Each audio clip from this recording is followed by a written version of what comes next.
Let's do it. This is the SEC Insider Hit. And it's presented by Blue Cross Blue Shield of Mississippi. It's good to be blue. What a weekend in the world of college football. We don't always get that week one, but exciting. You know, the coaches of the week, I got to go Mike Norvell, Mike Elko, Coach Prime.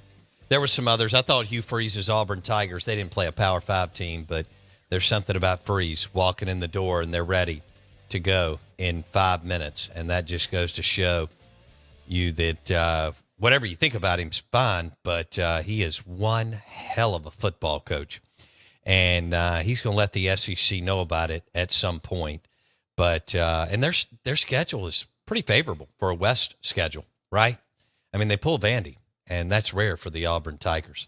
Ole Miss is the only team that gets to play Vandy every year, 40 straight years, but 30-plus straight in the SEC West. And Auburn pulls the Vanderbilt Commodores this year.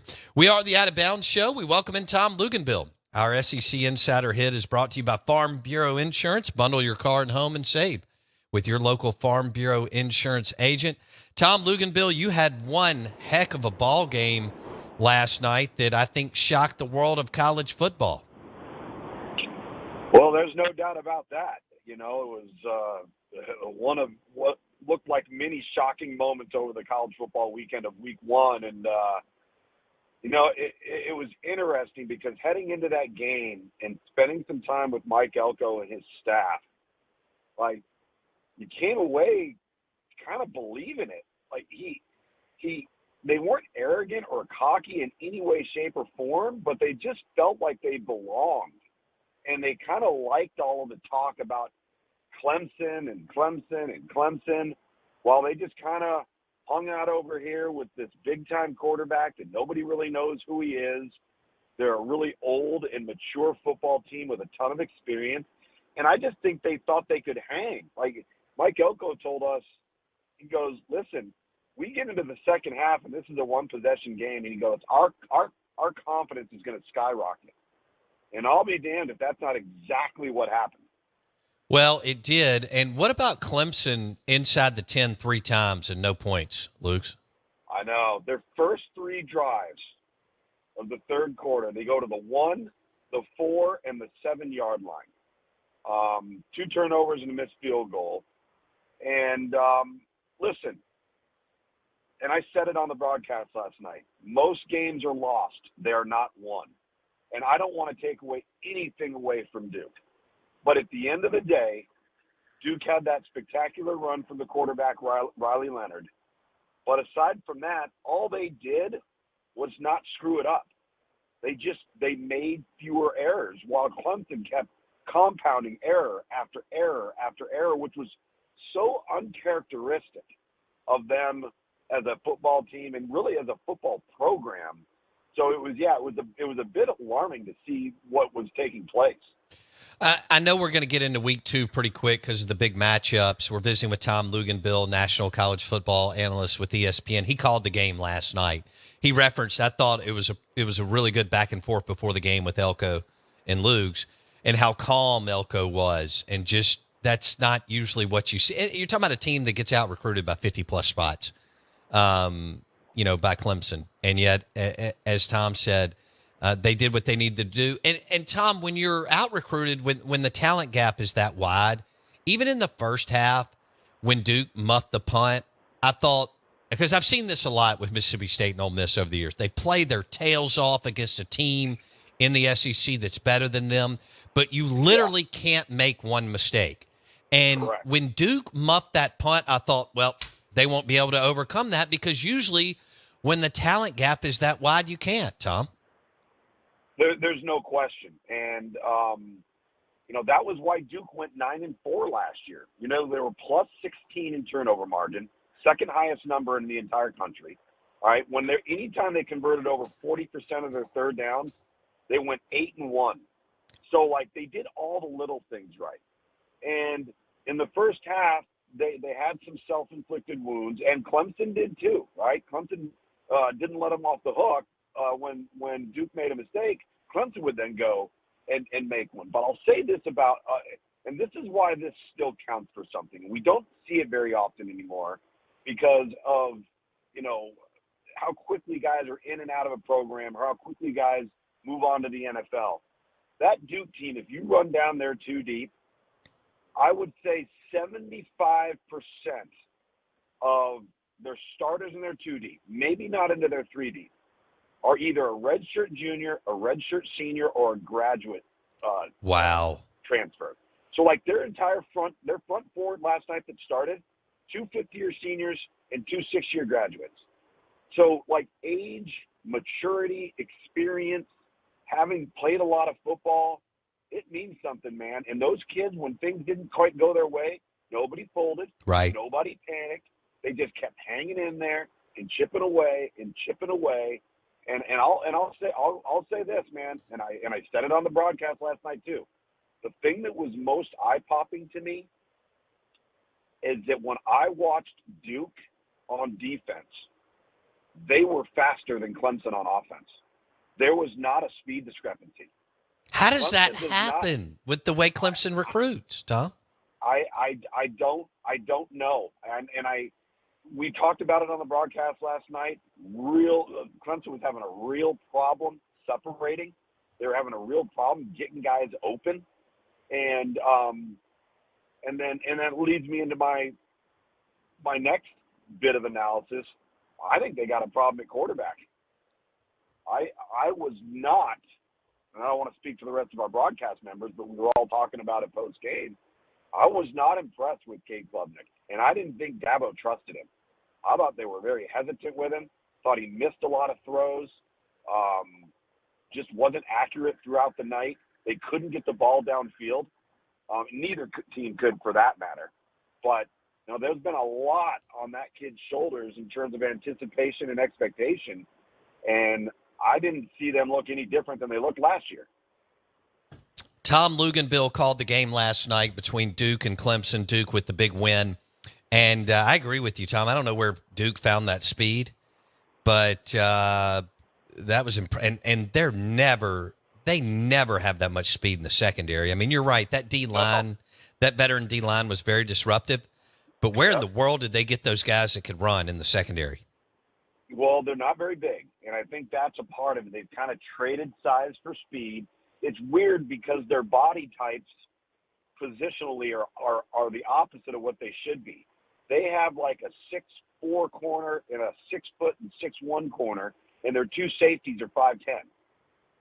But those 2 safeties can cover down, and they play big, meaning that they may be 5'10", but they play like they're 6'2", 210. They're tough and they're rugged and they'll tackle you. But they were flying around, man. They were confident. It was almost like they knew they belonged there. That was the feeling in the stadium. Nobody was overwhelmed. I didn't feel like Duke came out of the tunnel wondering if they could win the game. I think they kind of thought that they might. It was just a weird feeling. All right. Yeah. It's week 1, and we love to overreact every week in the Sun Belt and in the in this area. But is it time to? Is it DEFCON 1 for LSU and Clemson, or pump the brakes, or where are you today? It's DEFCON. I think it's DEFCON 2 probably for both programs, and for one reason that was really alarming to me for both programs. When the game got into the fourth quarter, in particular the last 2 series, Duke pushed around Clemson and Florida State pushed around LSU. True. I thought LSU said, all right, I'm done, and waved the white flag. I mean, I couldn't believe what I was seeing. Florida State physically whipped LSU.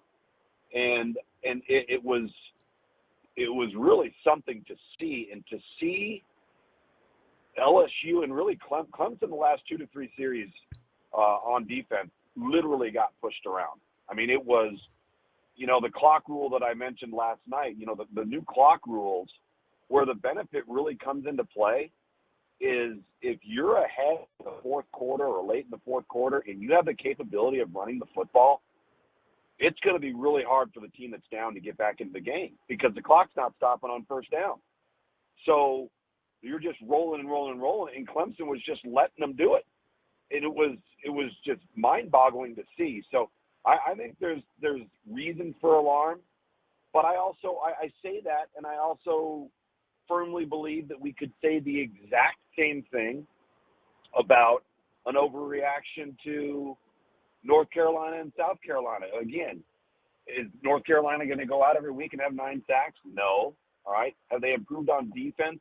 Yes, but maybe was a bit of that because it looked like South Carolina was somewhat inept on offense. Their OC's. Absolutely. You can't say this, I know, but their OC's not any good.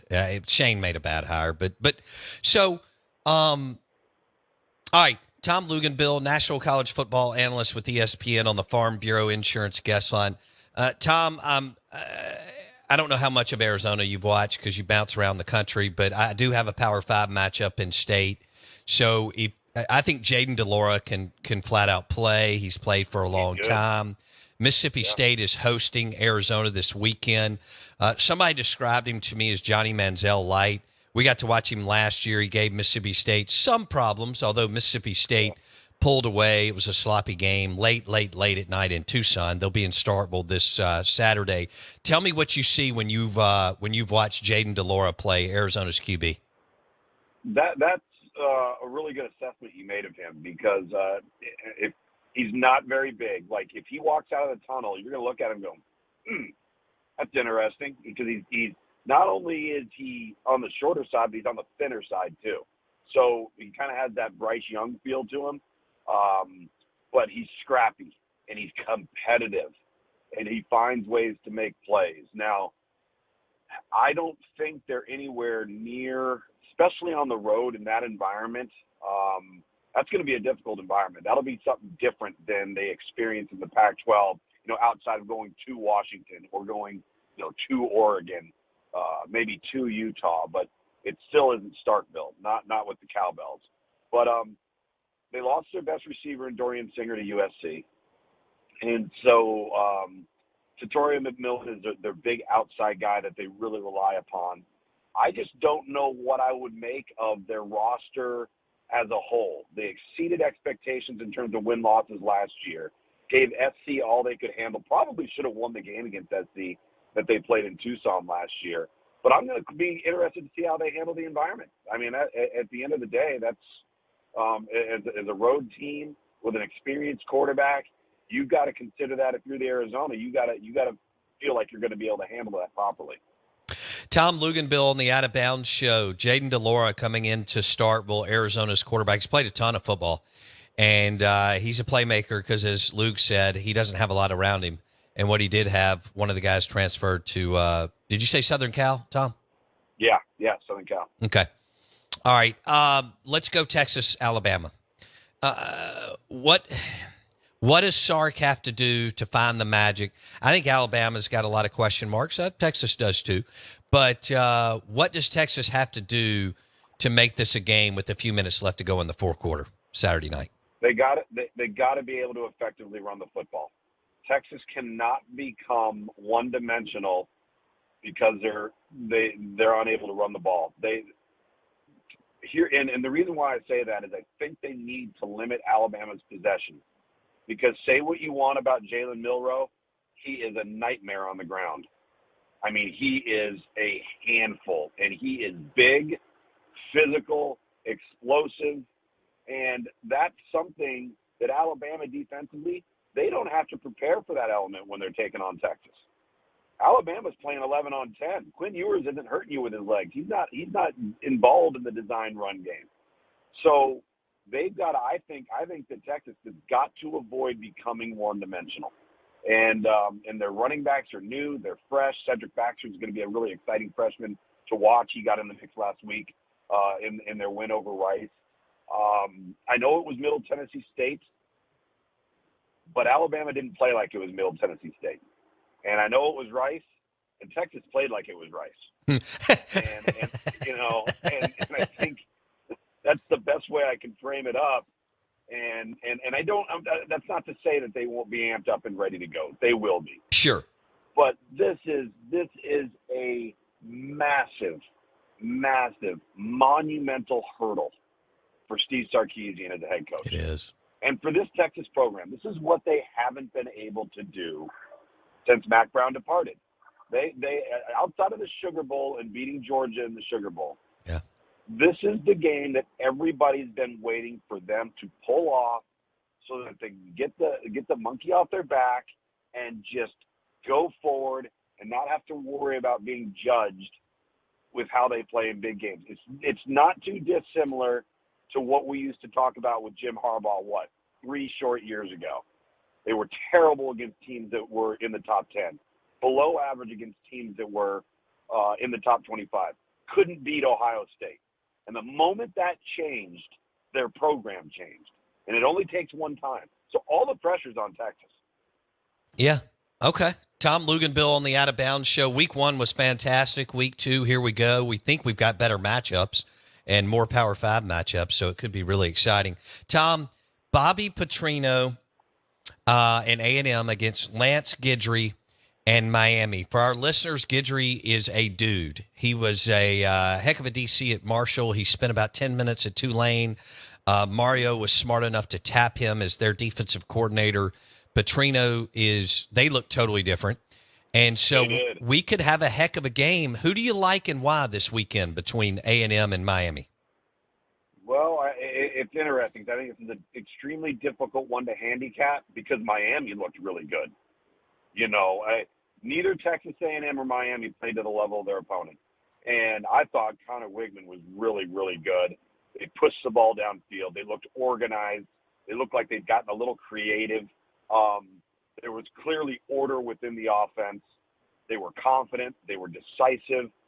You know, every adjective that I could use, they were lacking, right, over the last 2 to 3 years on offense. They did not – I know it was New Mexico. Okay, well, we had a ton of Power 5, Group of 5, and Power 5 FCS games. And a lot of them were blowouts, okay? But not all of them were. The ones that were because the team played well when they should have. And I watched Tyler Van Dyke. I thought he looked really good. Yeah. I think they got back to the offensive game plan that suits him. Mario Cristobal, I think, not just because he brought in Shannon Dawson, but they sat down and said, okay, Tyler, what do you want to do?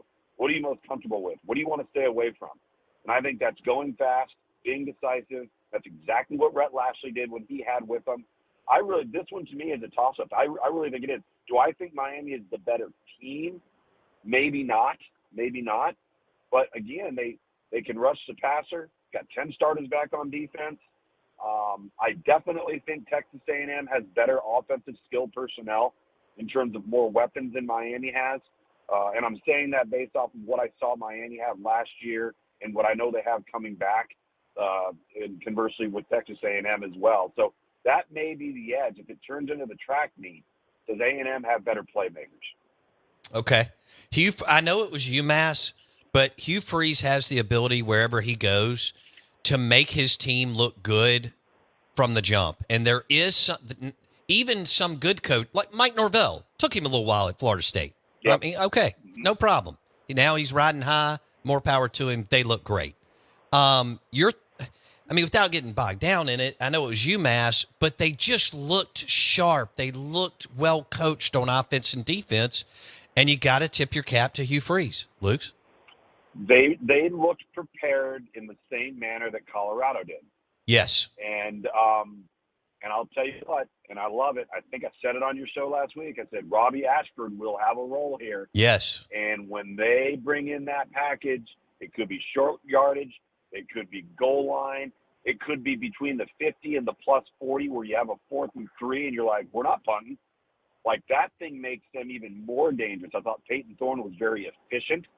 And then to be able to have that package that kind of changes things, to me, like, it kind of reminds me of like the 06, 07 Arkansas Razorbacks. Ooh. We really first saw, we first saw the true Wildcat, and you had Felix Jones and Darren McFadden, and when things got tighter, they had short yardage, or they had 4th down, or they had a goal line, they immediately went to it. And so I think it's a great wrinkle. I know it was UMass, like you said, but again, I think if you're a coaching staff and you're a fan base, and you go out and you play against a team that you're supposed to drub, and you do, then you got to feel good about that. All right, probably the last one. All right, so Auburn, Bama, Ole Miss, Arkansas, among other teams that are swimming the SEC West, have a guy or guys that are dual threat. Mississippi State has not had that the last 3 years. Mike Wright ripped off a couple runs on Saturday, and this is something that they have not had. He had nothing around him at Vanderbilt and beat Florida and Kentucky.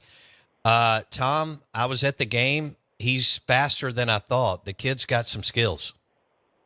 Well, he's a lot like Robbie Ashford, right? I mean, who's to say they can't do some of the same things when they want to, and bring in a nice package that gives them here's the thing when you have this, is you are putting so much strain on time and practice and periods within your practice for almost two offenses.